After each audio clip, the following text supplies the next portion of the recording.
Magandang umaga po. Purihin ng Panginoon sa araw na ito. Samahan niyo po kami sa pakikinig ng salita ng Diyos. At sa oras na ito, tayo po ay magsimula sa panalangin. Dakilang Diyos, samahan niyo po kami. I-anoint niyo kami, O Diyos, upang ang bawat salita na aming matatanggap, Panginoon, ay maunawaan namin at magdala ito, O Diyos, ng kaalaman sa amin at may pamuhay namin ito. Salamat sa araw na ito, sa pangalan mo, Jesus. Amen. Praise be to God. Ang ating pong topic ngayon is about love for God. I remember, meron pong passage sa Word of God na sinasabi doon, in the last days, the sin will increase, then the love of many will grow cold. Minsan natanong po sa akin ng wife ko, sabi niya, bakit ba nung mga unang panahon, pag ikaw ay tumanggap sa Lord, grabe yung zeal, yung love mo sa Lord na talagang, yung iba talagang hindi na nag-iisip willing silang iwan lahat, makapag-serve lang sa Lord. But now, in our times, parang ang hirap nung kalagayan ng mga tao, no? Kasi parang hindi ganun katindi yung lalim ng love na nararamdaman natin pagdating sa pagmamahal sa Panginoon. Probably because the sin is increasing. Nasa last days po tayo That's why ito po siguro ang dapat ma-deal natin. Kasi even in the book of Revelation, binanggit din doon yung first love na nawala. Pwede pala na matindi yung pagmamahal mo, pero unti-unting nawawala. Or hindi mo napansin, wala na pala yung init ng pagmamahal. Kaya ito yung dapat na ma-deal natin sa heart natin. Kailangan kasi ito yung maging core values natin, yung pagmamahal natin sa Diyos. Kaya po itong love for God, ang kasunod po na ipinamagat ko dito is God above all. Bakit God above all? In the beginning, makikita natin, ni-raise ng Lord si Adam, pero sabi ng Lord, it is not good for man to be alone. And then, that's why kinuha niya si Eva dito sa ribs, no? And nag-form as a woman. Now, in-institute ng Lord yung unang-unang family by declaring a word of prophecy regarding sa marriage. Sabi doon, and the two shall become one. And then sinabi roon, iiwan niya ang kanyang magulang at sila ay magsasama. Wala namang magulang sina Eva at si Adan. And yet, in-institute ng Lord yun because for the future references doon sa tinatawag na marriage. Because marriage is a covenant. Now, bakit ko ito binanggit? Kasi we are talking about love. Now, sa Bible, binanggit doon yung salitang husband, love your wife. And then wife, submit to your husband. Ano pong ibig sabihin nito? Alam niyo po, ang Lord natin, gusto niya yung pagmamahal natin sa Kanya ay buo. Ibig sabihin, walang kahati. Kaya nga mayroong kasal. Ibig sabihin, pag kinasal ka, ano yung pangako doon? Ikaw lang ang mamahalin ko, wala nang iba. Sa hirap at ginhawa, sa sakit at kalusugan, magsasama tayo hanggang kamatayan. So kamatayan lang ang pwedeng maghiwalay. So hindi pwede na mahal mo ang asawa mo at may mahal kang iba. Ganon din yun. Doon inalarawan yung pagmamahal natin sa Diyos kung paano magmamahal yung lalaking asawa sa babae. Now, sabi rito, love the Lord your God with all your heart and with all your soul, with all your mind, and with all your strength. So pag pinag-usapan natin God above all, which is the core value dapat ng heart natin, ay ito yung klase ng pagmamahal na yun. Mahalin mo ang Diyos ng buong puso, buong kaluluwa, buong isip, at buong lakas. Sa Diyos lang ito. Amen? Now, paano naman po yung sa tao? Well, ito po ang magpuproduce ng tunay na pagmamahal sa tao. Kaya nga dun sa Ten Commandments, di ba, ginawa ni Jesus dalawa lang. Love your God, ito yun. With all your soul, with all your heart, with all your mind, and with all your strength. Then, kasunod, love your neighbor as yourself. Actually, that is our core value. Loving God, loving people. Amen? Now, magsisimula po ako sa kwento. Kasi dito, ipinapakita po dito ang isang tao na kung saan nagmamahal sa Diyos. Na-encounter niya si Jesus, nakasalubong niya. Now, gusto niya ma-affirm. Ito ba yung pagmamahal ko na to ay talagang eksakto na, tama na? Diba tayo, may kanya-kanya tayong belief eh. Pero minsan, nag-iisip tayo, eksakto na ba ito o kulang pa? Now, sabi dito, in Luke chapter 18, verse 18 to 22, a certain ruler asked him, "Good teacher, what must I do to inherit eternal life?" Now, pansinin niyo dito, ang bawat word dito mayroong significance. Nung nagtanong yung ruler, ang pagkabanggit niya kay Kristo ay good teacher. Tandaan nyo, pag kayo ay nagsasambit ng patungkol sa Panginoong Hesus, ang pagsambit ninyo tungkol sa kanyang kalagayan ay kapahayagan ninyo kung sino siya sa inyo. At that time, ang kapahayagan ng ruler, Jesus is a good teacher. Kaya nung tinanong niya, what must I do to inherit eternal life? Sinagot siya ng Panginoon, napakagaling ng Lord. Why do you call me good?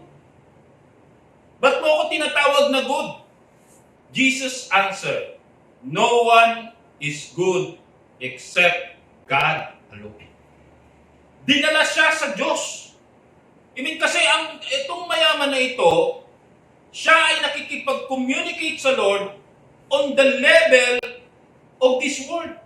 Dito sa mundong ito. Kaya kinakausap niya si Jesus sa level ng mundo. Kaya sabi niya, good teacher, sabi ng Panginoon, why do you call me good? Amen? So, ibig sabihin, pag sinabi mong good teacher si Jesus, mayroong dahilan. Amen? Pero, sinagot siya ng Panginoon, no one is good except God alone. Now, sumagot ulit ang Panginoon. Ang sagot ng Lord on the level of this word again. Pansinin nyo yung commandment na binanggit niya. You know the commandments. Amen? Pansinin niyo yung commandment na binanggit niya. You shall not commit adultery. You shall not murder. You shall not steal. You shall not give false testimony. Honor your father and mother. Pansinin mo lahat ng commandments. Kanino nakapertain? Sa tao. Wala din yung sinasabi doon nakapertain sa Diyos. Sa tao lahat. Sabi niya, gawin mo yung pinag-uutos na ito. Ano sabi niya? All days I have kept since I was a boy. Wow! Sabi niya, ginagawa ko ito simula ng pagkabata. Ito ang sagot ng Panginoon. When Jesus heard this, He said to him, you still lack one thing. Amen? Actually, pwedeng sabihin ng Lord, yung one thing na yon na ganito, mahalin mo ang Diyos ng buong puso, buong lakas, buong kaluluwa. But somehow, ginawa ni Jesus in a literal way. Yung talagang magpapatunay na totoo yung pagmamahal ng mayaman. Kasi pag sinabi ng Panginoon yun, baka isipin ng mayaman, yung pagmamahal niya sa tao, yun yung pagmamahal niya sa Diyos. Ano ang sagot nung Panginoong Jesus? Ito ang sagot niya.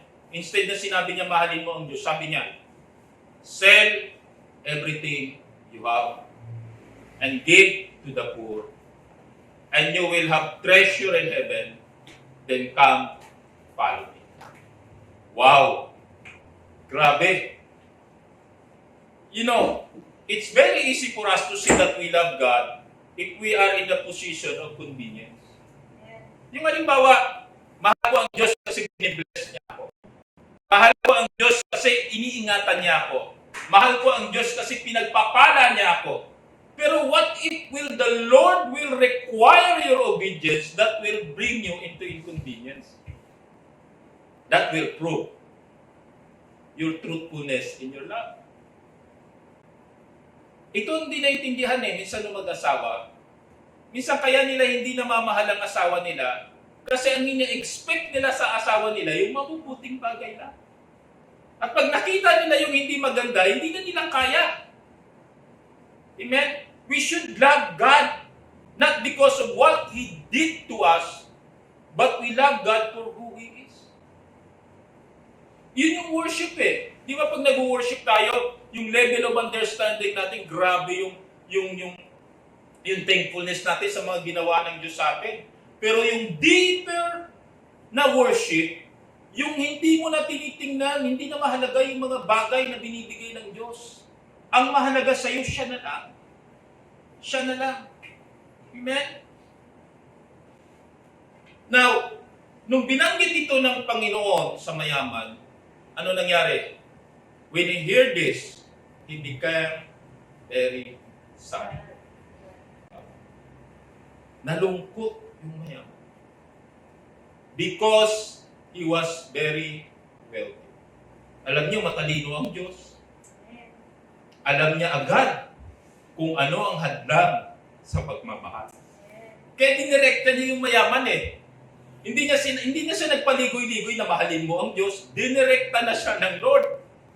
In-expose yung puso ng mayaman. Amen. Tandaan niyo, ang Diyos gusto niya siya lang.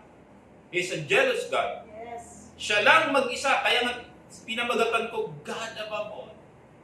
Alam niyo, ang asawa natin, siya lang dapat, parang kung God above all, dapat yung wife above all. Pag sinabing God above all, hindi mo ibig sabihin na number 1 ang Diyos, number 2 yung iba, number 3 yung iba. Mas mataas lang ang Diyos. No! Ibig sabihin, walang number 2, walang number 3. Ganon din sa asawa. Pag sinabi mo wife above all, hindi ibig sabihin, basta mahalaga number 1 ang asawa, okay lang number 2, number 3. Mas mahaba ang panahon ko sa asawa ko, sa kanila konti. Hindi ganon. Ibig sabihin, siya lang. Amen? Yun yung principle, yun yung values na binibuild natin sa heart natin. That's why, nung nagsalita yung mayaman na ito, gusto sigurong i-impress nung mayaman si Jesus of His goodness. Kaya doon pa lang sa una, kinonfront na siya ng Lord. Why do you call me good? No one is good except God. Kasi gusto niyang i-impress si Jesus about His goodness. Isipin mo, simula pa ng pagkabata, ginagawa niya na yun. Amen? And then, nung binanggit ni Jesus na ibenta mo lahat ng ari-arian mo, pamigay mo sa mahihirap, then follow me. Alam niyo, nag-iisip ako paano kaya kung pinatulan ng mayaman si Jesus? Yun ang gusto ko sanang makita. Pero mamaya isi-share ko sa inyo nangyari yun. Amen? Hindi dito sa mayaman Kasi iniisip ko, paano mababalidate yung goodness ng Diyos doon sa mayaman na give up niya lahat. Amen? Kasi yung iba talagang nasasabi sila, ang hirap nun. Napaka-inconvenient nun. Talagang grabe. Para kumbaga magdadalawang isip ka. Pero, to tell you honestly, anong difference nito kay Abraham na hiningi ng Lord si Isaac na i-sacrifice? I think mas madali ibigay ni Abraham yung will. Pero yung ibibigay mo ang anak mo para i-sacrifice, ibig papatayin, pinaas na ni Abraham yung punyal Palagay ko, hindi na nag-iisip si Abraham Diba? Wala nang time mag-isip, basta ang mahalaga sa kanya, mahal niya ang Diyos, mag-u-obey siya sa Diyos. Amen? So ito yung wealthy na to, nag-iisip Alam niyo, pagsunod sa Diyos, minsan di kayo nag-iisip eh. Talagang, Lord, ikaw lang talaga mahal ko. Ang tao talagang grabe yung pagmamahal, hindi nag-iisip. Talagang gagawin lang yung pagmamahal na yun.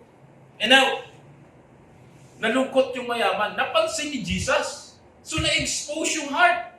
Parang lumalabas, nagyayabang yung mayaman eh. Na mabuti siyang tao. Kaya huwag tayo magyayabang na mabuti tayo. Sinagot na ni Jesus eh. Bakit mo ko tinatawag na mabuti? No one is good except God. And Jesus looked at him and said, how hard it is for the rich to enter the kingdom of God. Indeed, it is easier for a camel to go through the eye of a needle than for someone who is rich to enter the kingdom of God. Now, dito, huwag niyo pong ma-misunderstood. No? Kasi sinasabi, paano yung mayayaman, di makakapasok sa karya. Actually, it's more of the attitude of the heart. Because when we are talking about following the Lord or loving the Lord, it will require us to humble and submit to God. Hindi makapag-submit at makapag-humble yung mayaman. Actually, probably there is pride in him. Amen? Kasi ito yung sinagot ni Jesus eh. How hard it is for the rich to enter the kingdom of God. Anong representation nito? Pag may pride ka sa heart mo, mahirap makapasok sa karya ng Diyos. Kasi hindi mo magagawang lumuhod at sabihin mo, Panginoon, inaamin ko na nagkasala ako, patawarin mo ko sa lahat ng kasalanan ko at nagpapasakop ako sa iyo at tinatanggap kita bilang aking Panginoon at tagapagligtas. At nung binanggit ni Jesus na mas mabuti pa raw na pumasok yung kamelyo sa butas ng karayom, huwag niyo pong ilarawan na gano'n. Iba pong ibig sabihin ng Lord doon. Kasi akala niyo, wow, imposible yun na yung kamelyo papasok sa butas ng karayom. Actually, there is a place in Jerusalem o Israel na tinatawag nila ay Obanidel. Mayroong daanan. Yung daanan na yon na Eye of the Needle, dinadaanan yun ng camel. At yung camel halos lumuluhod para lang makalusot sila doon. Kaya talagang mahirap makapasok yung kamelyo. Now, anong connection doon sa mayaman? Kasi yung daanan na yon, maputik dahil puro ihip ng kamelyo, may dumi ng kamelyo, hindi dadaan ng mayaman doon. Ang mahirap pwede dumaan, sanay sila sa dumi. Ang mayaman hindi dadaan doon. So yun yung pinapakita ni Jesus na larawan. Na unless you humble yourself, unless na magpakumbaba ka, hindi mo dadaanan yung inconvenience na yun. At yun ang gusto niyang i-represent sa mayaman. Ayaw daanan ng mayaman yung inconvenience. Pangalawa, walang faith yung mayaman na kahit ipamigay niya, hindi mawawala yun. I think babalik sa kanya. Amen? Yun nga tinatanong ko sa Lord eh. Paano kayang pinatulan ng mayaman si Lord? Di ba? Ano kaya magiging result? And then dinala ko ng Lord sa isang story that proves na totoo yung challenge ng Lord sa mayaman. Kung sumunod lang siya, hindi mawawala yung wealth niya kahit na ibinigay niya lang. Amen? Remember that when we come to God in our relationship with Him, ang isang titingnan ng Diyos dito ay kung paano tayo maging tapat sa Kanya. And the challenge of Jesus to the rich man is how this rich man obeyed God. Alam nyo kasi sinusunod lang natin ang Diyos pag conveniente tayo eh. Pero pag dinadala tayo sa inconvenience, parang ang hirap sumunod sa Diyos. Naalala nyo si Saul? Nung time na ang bili ng Diyos, sabi ng Lord kay Haring Saul, wala kayong ititira, lahat ng hayop, lahat ng nandoon na mga kalaban ninyo, lahat yun, papatayin. Nagtira siya ng mga hayop, nagtira siya ng mga malalakas, gagamitin nila. Kaya nang dumating si Samuel, naririnig niya yung mga tupa. Nagsumisigaw yung kanyang disobedience eh. Sabi niya, ano yung naririnig kong tupa? Ang bili ng Diyos, wala kayo ititira. That's the test of obedience. Pero anong katwiran niya? Kasi gagamitin natin yan sa pag-alay sa Diyos. That's why sabi ni Samuel, obedience is better than sacrifice. Amen?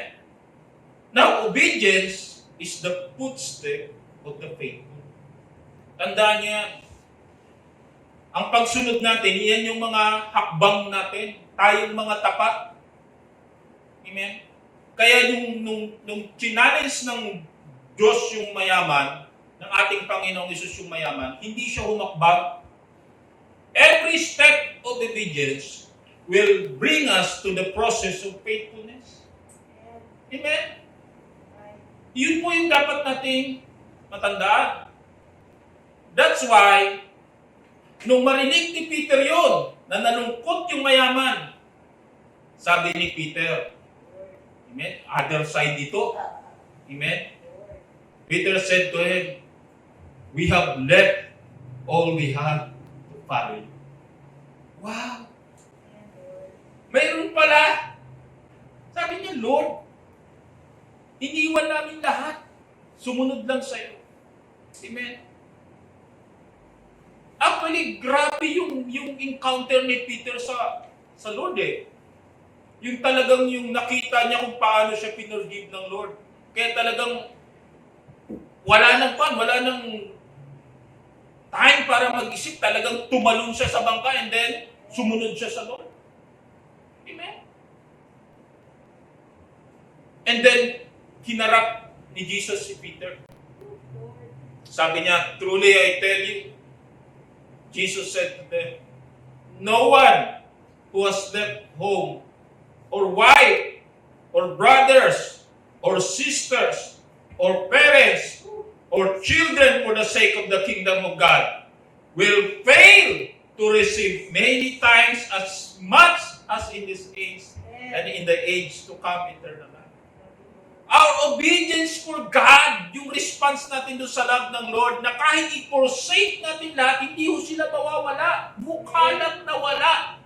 Kasi nagdesisyon tayo sumunod sa Diyos. Pag inuuna natin ng Diyos, syempre hindi sila mauuna, pero ang totoo, hindi sila mawawala. At ang mangyayari, mag-i-increase pa. Amen? Remember, na yung pagsunod natin sa Lord, magdadala ito ng increase sa buhay natin.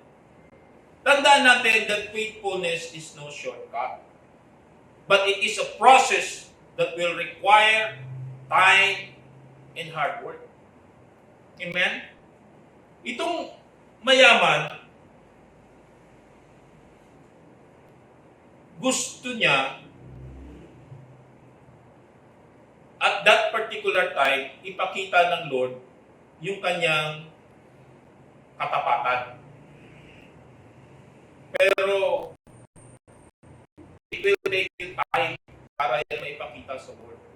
Actually, yung unang hakbang, yung katapatan niya sa Diyos, kasi yung unang binanggit ng Panginoon, nakapertain yun sa relationship niya sa tao. Nagagawa niya talaga yun. Pero yung unang hakbang na gagawin niya to follow the Lord, yung pagmamahal sa Diyos, ay yung inutos sa kanya ng Lord. Na kung nag-obey siya, that is the beginning to walk, yung step of obedience na yon, going toward faithfulness.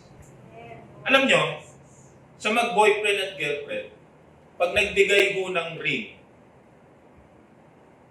at sinabi, will you marry me? Hindi pa ho faithfulness yun. Nag-uumpisa pa lang sila. Ang faithfulness na yung pag yung matanda na kayo pa rin ang magkasama. Amen? Ito ngayon ang tanong, ilang taon na tayong Christian? Ilang taon na tayong believer? Ang tanong, nag-aalab pa rin ba ang pagmamahal natin sa Diyos? Naglilingkod pa rin ba tayo sa Diyos? Kasi baka mamaya, nung nag-umpisa tayo, lagi na lang natin binabalikan na naalala ko noon, paano ako nagbigay buhay sa Panginoon, paano ako nagmahal sa Diyos. Dapat yun, nag-i-improve at tuloy-tuloy. Huwag mo nang alalahanin yun, ang alalahanin mo, ngayon, tapat ka ba sa Diyos? Amen? At tandaan natin, yung katapatan, it will require us time and hard work.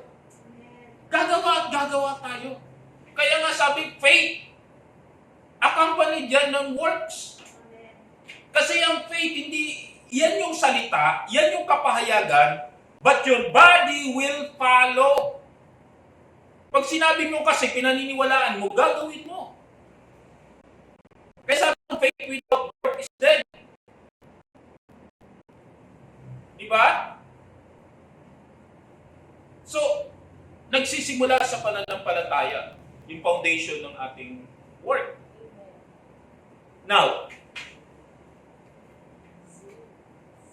if we love the Lord, submit to Him, obey Him, and give up everything for the sake of Him, mawawalan ba tayo? Now, I give you a story. Ito yung sagot doon sa tanong ko, Lord, what if kung pinatulan ng mayaman? Amen? Kasi siguro iba takbo ng imagination ng mayaman eh. Sabi niya, napakayaman ko. Pag binigay ko to, andun yung panghihinayang, andun yung nag-iisip siya anong mangyayari sa buhay ko kung ibibigay ko. Amen? But the thing is that, if we have faith in God, that He is above all sa buhay natin, we will think of that everything we have is not ours. It belongs to God. That's why, kahit na ibigay natin sa Lord lahat yon, kayang ibalik ng Diyos yun sa atin. Now, I'll give you a story. Sino nakakilala kay Job? Yung mayaman, he was asked to decide. Kaya lang, yun nga mabigat eh, kasi pag inas ka mag-decide, sa tingin nyo, ano desisyon? Siyempre, hindi. Kasi binigyan ka ng pagkakataon mag-desisyon. Si Job, hindi siya inas. Hindi niya alam ang nangyayari sa spiritual world. Amen. Pero parang kahalintulad din yun sa mayaman. Ang kaibahan lang, yung mayaman, mayroon siyang right not to accept.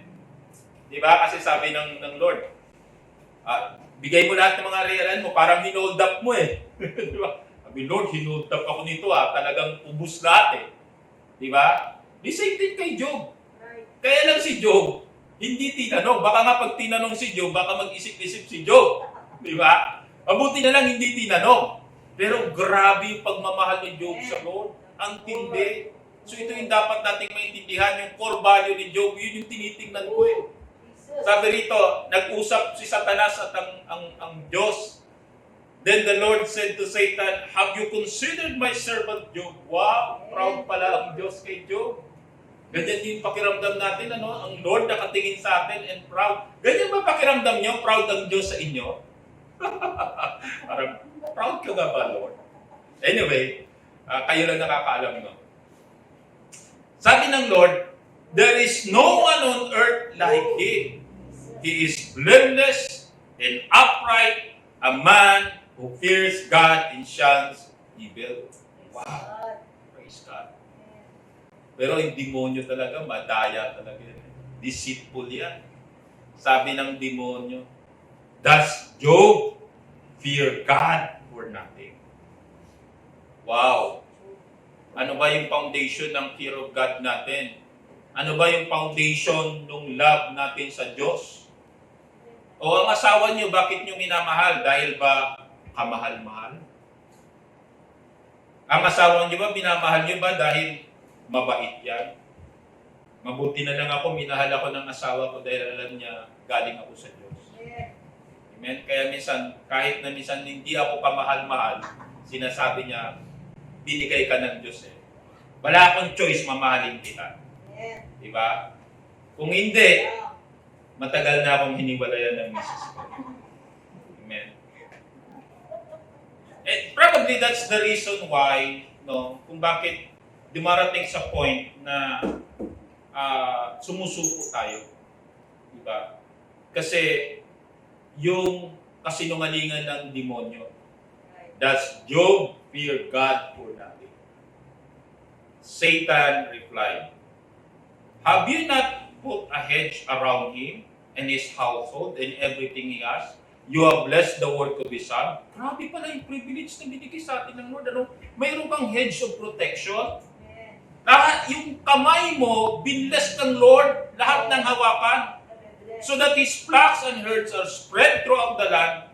Pero sabi ng demonyo, but now, stretch out your hand and strike everything he has, and he will surely curse you to face.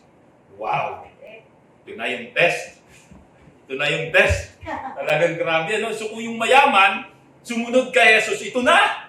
Di ba? Tatanggalin na lahat. Amen? Yung mayaman, tinanong kung nabasa niya siguro to yung kay Job, baka nag-isip-isip siya sumunod sa Diyos sa ating Panginoon. The true test of love can be measured in obedience. Amen? Doon talaga masusukat yun. Hindi kaya ng rich man. So yung love niya, nandito lang sa level ng mundo. Hindi niya naunawaan yung pagmamahal na galing sa Diyos. Kaya yun yung ini-insist ng Lord Sino ang nagsabi na good ako? No one is good except God. Di ba parang sinasabi ng Panginoon, no one can love us except God. Ibig sabihin yung understanding about love. Kasi pinakita nung rich man na minamahal niya yung mga tao. Yun yung understanding niya. But the love of God, yun ang di niya naiintindihan. So ano nangyari? So yung story, sabay-sabay isang araw, lahat ng kayamanan ni Job, tinamaan ng kidlat, hinold up, ng mga bandage, tapos yung bahay na nandoon lahat ng 10 niyang anak, gumuho, patay lahat. Lahat ng sa kanya, except sa asawa, nandoon pa, yun lang ang naiwan, ubos. Pati mga kaibigan, siyempre nawala din. Amen? Lumayo na sa kanya because of the situation. Ano ang ginawa ni Job? Amen? Dito talaga matitest yung love natin sa Lord. Job got up and tore his robe and shaved his head. Then he fell to the ground and worshipped and said, naked I came from my mother's womb, and naked I will depart. The Lord give, the Lord has taken away. May the Lord be praised. Amen. Wow. Grabe. When we have nothing left but God, then we realize that God is enough. That He is more than anything that we can have and ask. Amen. We will praise God. Sabi doon, kung tayo ay, sabi doon, yung kahit ang mga igos ay walang bunga, amen, kahit nandun yung tagtuyot, pupurihin ko pa rin ang Diyos. Amen? Actually, that's the realization in our time. Itong pandemic, amen, doon sa time na wala tayo, we still praise the Lord. Amen? Why? Because we know that God is enough. Yes. We know that anything we need comes from God. Kaya kahit mawala lahat nung mayroon tayo, sabi ni Job, nung ako'y dumating sa mundo, wala akong damit. Nakita na ba kayo ng anak niniluwal na may rilo na?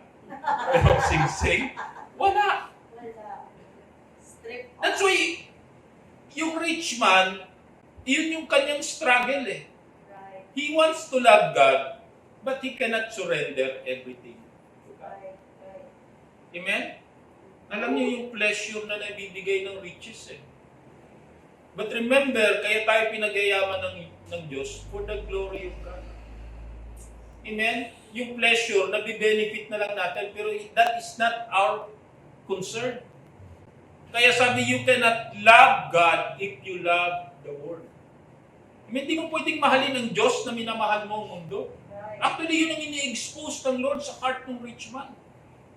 Amen? Now, look at Job. Grabe talaga, sabi ko, ito na. Kung sumunod yung rich man, parang si Job lang yan. Nawala din lahat Right. Di ba? Ano kaibahan nila? Si Job, di niya alam. Nung ginawa sa kanya ng Diyos yung test. Right. Yung mayaman, alam niya nung ginawa sa kanya yung test.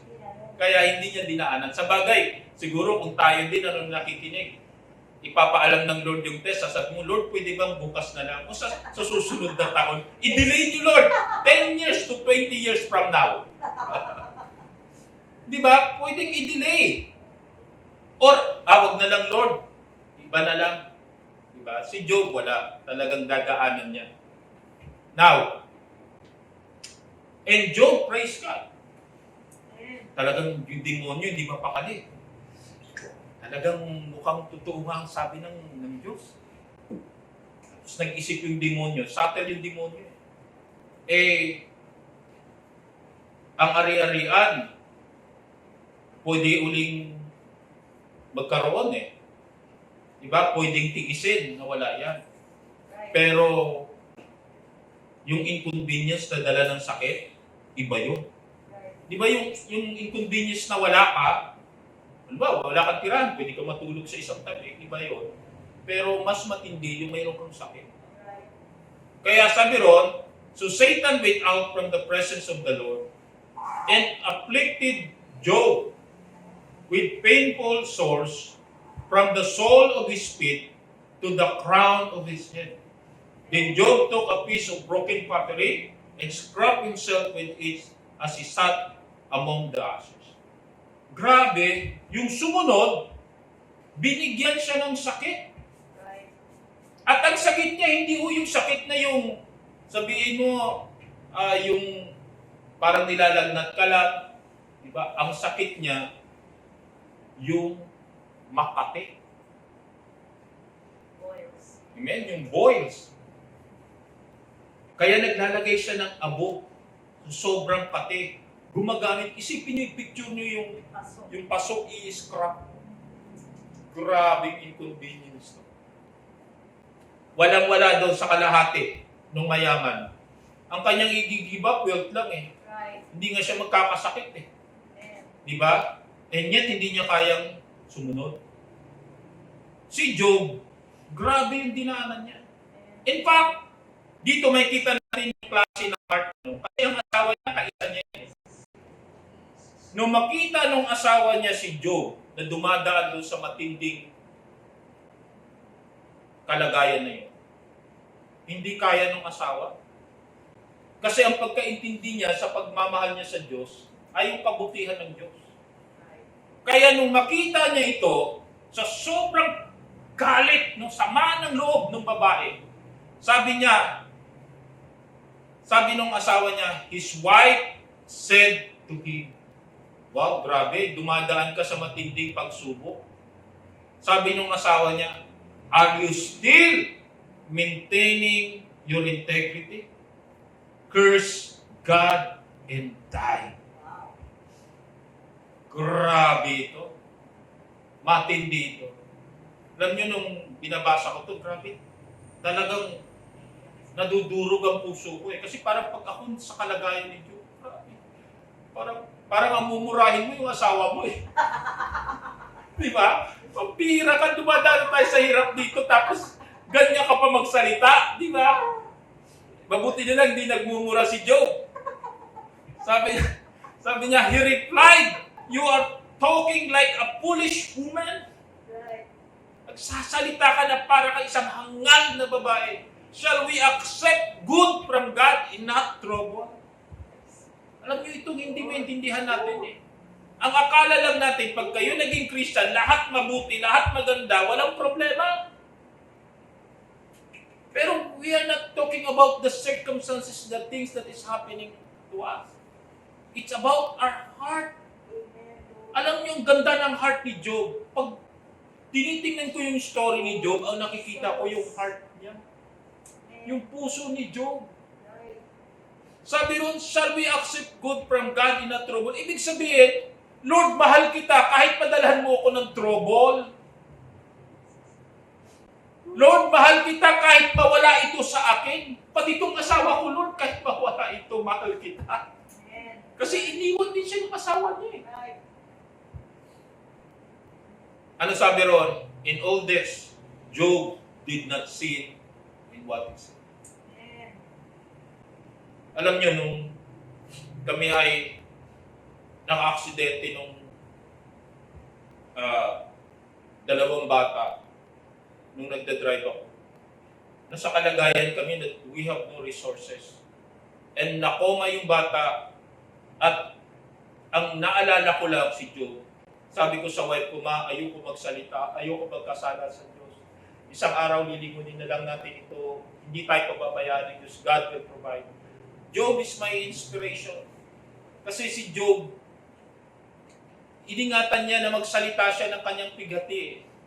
Katulad nung kanyang asawa, hindi na makatiis kung ano-ano lumalabas sa bibig. Doon makikita natin yung test, it will show kung ano yung nasa heart ninyo. Remember that our love for God will give us the strength to endure the inconvenience that is brought upon us by the test of life. Grabe kung kayo ay matindi magmahal sa Diyos, baliwala ang mga inconvenience sa buhay. Kaya hindi nagiging issue sa atin yung halimbawa tayo nagbibigay ng panahon sa Diyos, nagbibigay tayo sa Panginoon ng finances natin. Hindi issue sa atin yun kahit na minsan meron, yung iba nga may nakausap ako. Sabi niya, sinabi ng Lord sa akin ibigay ko lahat ng nasa akin So nung ibinigay ko, ito na problema niya. Na-experience ko to Naghahanap siya ng masasabayan pa uwi kasi taga-Cavite siya. At that particular time, dito ginawa yung training sa Metropolitan Theater. Nakasalubong ko. Sabi niya, saan ba kayo uuwi? Sabi ko, bakit? Sabi niya kasi naghahanap ako ng masasabayan. Iba ako siya pa Cavite. Sabi ko, bakit? Sabi niya, kasi nausap ang Lord sa akin ibigay ko lahat. Nung nagdesisyon ako na mag-ibigay, di naman ako papayapa. Sabi niya, grabe yun. Talaga sabi ng Lord, ibigay Kaya, hinabol ko, binigay ko. Nung una, ayaw niya, isitan siya Parang yung rich man. Pero nag-decide siya na ibigay. Pero, yun nga, nag-ikot na siya. Alam niyo, nabalitaan ko yung mama na yun, na naghahanap ng masasabayan, na walang masabayan. Ang nangyari pala, may humahabol sa kanya, tinatawag siya. Sino kaya to? Tapos sabi niya, matagal na kitang hinahanap kasi yung utang ko na hindi na bayaran. Babayaran ko na ngayon. May mga tao pala nakalimutan yung utang nandun, ma-attend sa church, nakakilala din sa Lord. So, andun yung provision ng Lord. Pero, what I'm saying is that, when the Lord requires you to obey, doon tayo nagkakaroon ng tinatawag na improvement of our love for God. Alam nyo, sa bawat yugto ng buhay natin, may i-require ang Lord sa inyo. Huwag nating gawing yung doktrina na pagmahal mo ang Diyos, kailangan willing kang ibigay ng ibigay lahat. No. I'm talking about yung dealing ng Lord sa atin kasi hindi naman ganun tayo na dahil lang sa naglilingkod tayo sa Diyos, kahit wala na tayo, ibigay na lang ng ibigay lahat. Iba yun. I'm talking about yung condition ng heart natin that if God will require us to do that, wala tayo pwedeng ibigay because of our love. Amen? If I have the ability to give to my wife yung hinihingi niya, ba't ko i-withhold? The only thing that withholds me, kapag hiningi niya yung bagay na hindi ko kayang ibigay. Diba? That's my love for my wife. Mabuti na nga lang, may faith ako ngayon Kasi kahit hindi ko kayang ibigay, binibigay ko pa din. That's my faith. Diba? Kasi tandaan nyo, even yung promises natin, that's my faith. Pag nangangako kayo, kaya nga kayo nangako dahil hindi nyo kayang ibigay ngayon. Pero ibibigay mo. Kaya ako kapag nangako ako sa asawa ko, walang date. Kasi pag may date yan, talagang kukulitin ako niyan. Di ba? Past due. Except dun sa monthly, meron akong monthly promise dyan. Amen? Minsan humihingi siya ng advancement. Binibigay ko rin naman. I-advance mo na yung sa susunod. So binibigay ko rin. That's by the grace of God. God is so faithful. He is the one that provides. Amen? Napakabuti ng Diyos sa atin. Actually, huwag tayong matakot na ibigay ang sarili sa Diyos. Huwag tayong matakot na mawalan. Why? Because Job is the good example. Ano nangyari doon? And God restored everything to Job in a greater measure. Amen? Grabe pagpapala ng Diyos kay Job. Iyon ang hindi nakita ng mayaman. Amen? Yun ang gustong ipakita ni Jesus doon sa mayaman. Alam niyo ba si Job, pati yung katawan niya, nung nirestore ng Diyos, bago rin yung kanyang balat. Amen? Kutis baby. At hindi lang yun. Nagkaroon ulit siya ng mga anak, binalik din. Everything was restored to Job. And double portions. I tell you, when the Lord require you of your life,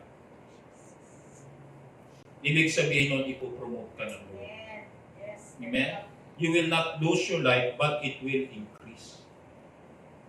If the Lord will require your finances, isa lang ibig sabihin nun, ipopromote ka ng Lord. I-increase your finances. Amen? Kung ano man yung nire-require ng Lord sa inyo, just walk in it. Amen? Ito nga ang maganda kasi, yung bang ang Diyos, pag nangusap sa atin, meron tayong conviction to response. Ito yung mga disciple ng Lord. Kaya nung yung mayaman, nagtatanong siya about the salvation, makikita natin dinalagad siya ng Lord sa discipleship. Kasi yung word na follow me, discipleship yun. Kaya ang bigat nung mga binitawan ng Lord. Kasi dapat yung willing sumunod sa Lord, wala talagang hesitation. Alam niyo, marami minsan nasa church pero hesitante. Bakit? Kasi susunod sila kung may kondisyon. Diba? Ay hindi ganon. Ang pagsunod sa Diyos, walang kondisyon. Amen? Talagang mahal mo. Pag mahal mo ba ang tao, may kondisyon? Wala. That's the true love. No condition. Kaya nga ang love ng Diyos unconditional eh. Di ba? Talagang sabi, while we were yet sinner, God loves us. Minahal tayo. So, yung core values natin, if we want to experience this love for God, is to put God above all. Amen? So, yun po yung mahalaga doon. And remember that this love is all we need. Yun lang naman talaga kailangan natin eh. Ano ba kailangan natin sa mundong ito? Amen? Heaven and earth will pass away, but His word will remain forever. His love will remain forever. Amen?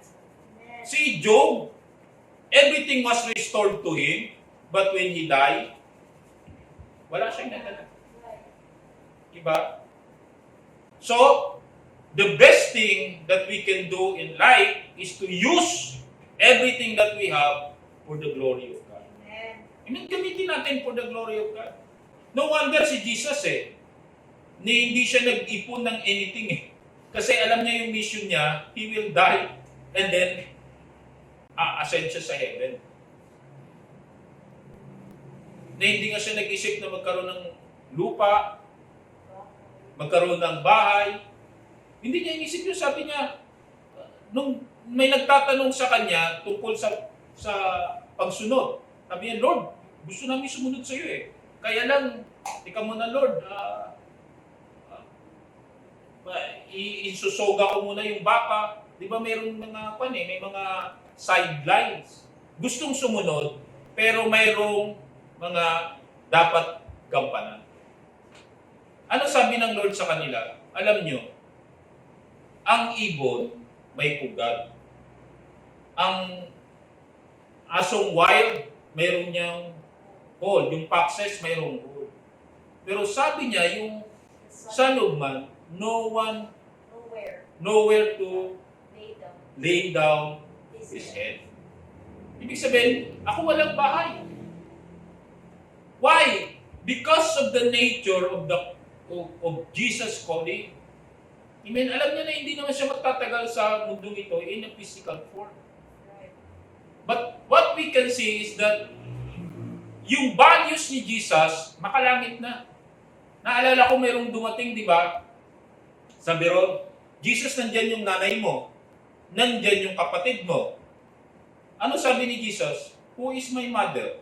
Who is my brothers and sisters?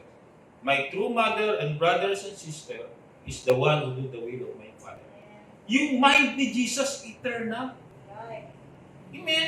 So ito yung dapat maintindihan natin. In the last days, dapat pag nag-isip tayo, hindi makamundo, kundi makalangit. And it doesn't mean kung makalangit tayo, hindi na tayo nag-iisip ng tama sa mundong ito. Hindi totoo yun. Kasi kahit makalangit ang isip natin, pwede nating dalhin ang langit dito sa pamumuhay natin sa mundong ito. Paano natin gagawin? Do not be conformed to this world, but be transformed by the renewing of the mind. If we renew our mind, then we can live a heavenly life in this world. Yun ang totoo. Amen? At isang assurance na binigay ng Lord para magawa natin yon, binigay niya sa atin ng Holy Spirit. Tumira sa atin ng Holy Spirit. Isipin niyo ang Diyos, tumira na sa atin. Amen. Di langit na itong buhay natin. Amen? Kasi ginawa tayong tahanan ng Diyos. That's why we can express our love to God. Amen. That's why sabi ng Lord, unahin mo muna ang kaharian ng Diyos at lahat ng bagay idadagdag sa iyo. Kung dami pala nating mga susian na nabubuksan kasi yung susi binibigay sa atin ng Diyos. Amen? Amen? So, let us love God not because of the things that He do to us. Yes. Let us love God because we want to love Him. Amen. For who He is. Amen? Amen? Nung makita mo yung asawa mo, minahal mo siya kasi hindi naman dahil sa mayaman siya or matalino siya. Minsan nakita mo siya, yung parang naramdaman mo, mahal mo siya. I mean, that's the emotion. Di ba? Parang sinasabi ng puso mo, siya na. Pero sa atin, yung encounter natin sa Lord, yun eh. Yung revelation na part of our life is God. Apart from God, we are nothing. Amen? Apart from God, our life will be sad. We will not be happy apart from God. So, ibig sabihin, bahagi na ng buhay natin. Like Adam, nung makita niya si Eva, ano sabi niya? You are the flesh of my flesh, bone of my bones. Ganun klase yung pagmamahal. Amen? So, hindi niya tinignan kung saan ba nang galing to? No. Diba? Nung makita niya, grabe yung appreciation niya. Ganon din yung pagmamahal natin sa Diyos. Hindi natin minahal ang Diyos kasi binless niya tayo, no? Nung ma-experience natin ang Lord, grabe yung pagmamahal natin sa Kanya. Amen. We appreciate God. That's why God alone is enough. Amen. Yung blessing, dagdag na lang. Amen? Kaya wag kayong magpo-focus sa dagdag. Yes. Amen? Wag kayong magpo-focus dun sa blessing, sa blessor. Right. Amen? Minsan kasi nabubuhay tayo sa blessing, kaya yun ang pinag-uusapan. Para pag dumating yung kaguluhan, nalilito na tayo. Right. Amen? But I tell you, in the presence of God,